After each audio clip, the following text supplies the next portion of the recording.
سابق صدر ڈاکٹر عارف علوی کا دورہ امریکہ اور پی ٹی آئی کی فری عمران مہم۔ سابق صدر مملکت ڈاکٹر عارف علوی اپنے دورہ امریکہ کے دوران امریکہ میں مقیم تحریک انصاف پارٹی کے ان رہنماؤں کے ساتھ پارٹی کی عمران رہائی کی مہم کو امریکہ میں فعال طور پر آگے بڑھاتے رہے ہیں۔ اس مہم میں پارٹی کے چند رہنما اور پارٹی عہدیداران ایسی سرگرمیوں میں ملوث رہے جنہیں حکومت اور ریاستی ادارے ریاست مخالف یا فوج مخالف سرگرمیاں قرار دیتے ہیں۔ پی ٹی آئی کا موقف ہے کہ بیرون ملک میں ان کی سرگرمیوں کا مقصد قانون کی بالادستی یقینی بنانا اور پارٹی و قیادت کے خلاف ہونے والے مبینہ انتقامی اقدامات کے خلاف آواز بلند کرنا ہے۔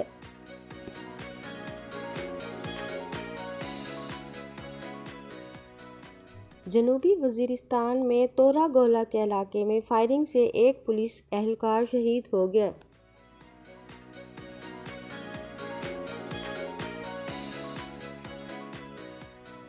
پی آئی اے کی نجکاری کا نیا منصوبہ منظور۔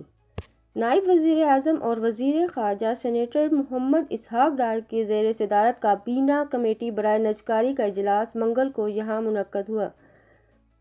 دفتر خارجہ کے مطابق کمیٹی نے پی آئی اے کی نجکاری کے لیے ایک تیز رفتار منصوبے کی منظوری دی جس میں مینجمنٹ کنٹرول کے ساتھ 51 سے 100% حصص کی ڈی انویسٹمنٹ بھی شامل ہے۔ اجلاس میں اسحاق ڈار نے کہا کہ قومی ایئر لائنز کی نجکاری سے قومی خزانے پر بوجھ کم ہوگا۔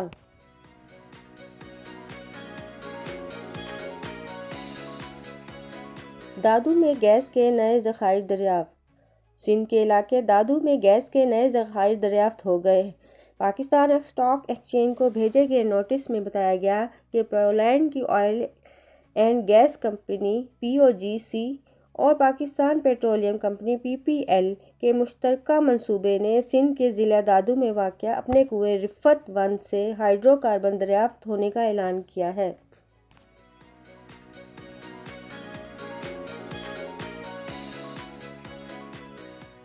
پاکستان اور آئی ایم ایف کے درمیان مذاکرات کامیاب۔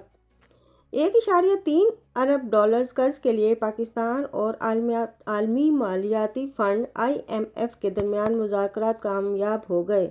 عالمی مالیاتی فنڈ کے مطابق آئی ایم ایف کی ٹیم کی قیادت نیتھن ریپورٹر نے کی۔ آئی ایم ایف حکام نے بتایا کہ پاکستان اور آئی ایم ایف کے درمیان پہلے جائزے کے لیے اسٹاف لیول معاہدہ طے پایا ہے۔ آئی ایم ایف حکام کا کہنا ہے کہ پاکستان کو ای ایف ایف کے تحت 1 ارب ڈالر تک رسائی حاصل ہو گئی ہے۔ پاکستان نے چیلنجز کے باوجود میکرو اکنامک استحکام کی بحالی میں پیش رفت کی۔ آئی ایم ایف کے مطابق 1 ارب ڈالر کا رقم ملنے کے بعد آئی ایم ایف پروگرام کے تحت مجموعی قرض کی رقم 2 ارب ڈالرز ہو جائے گی۔ آئی ایم ایف کا کہنا ہے کہ پاکستان میں افراط زر 2015 کے بعد سے کم ترین سطح پر ہے۔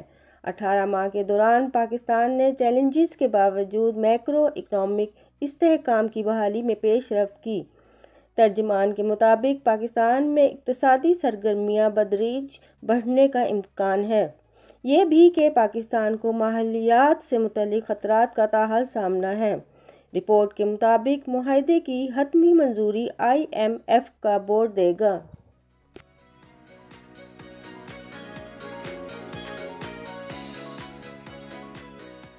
مصر کے اہرامات کے نیچے 38,000 سال پرانا عظیم شہر دریافت۔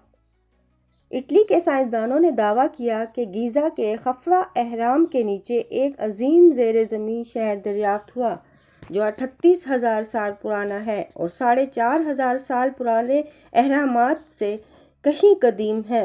انہوں نے ریڈار پلسز سے 4,000 فٹ گہرے کنویں اور کمرے ڈھونڈے۔ محققین کا کہنا ہے کہ یہ ایک گمشدہ ترقی یافتہ تہذیب کی باقیات ہیں جو تباہ کن واقعے سے ختم ہوئی۔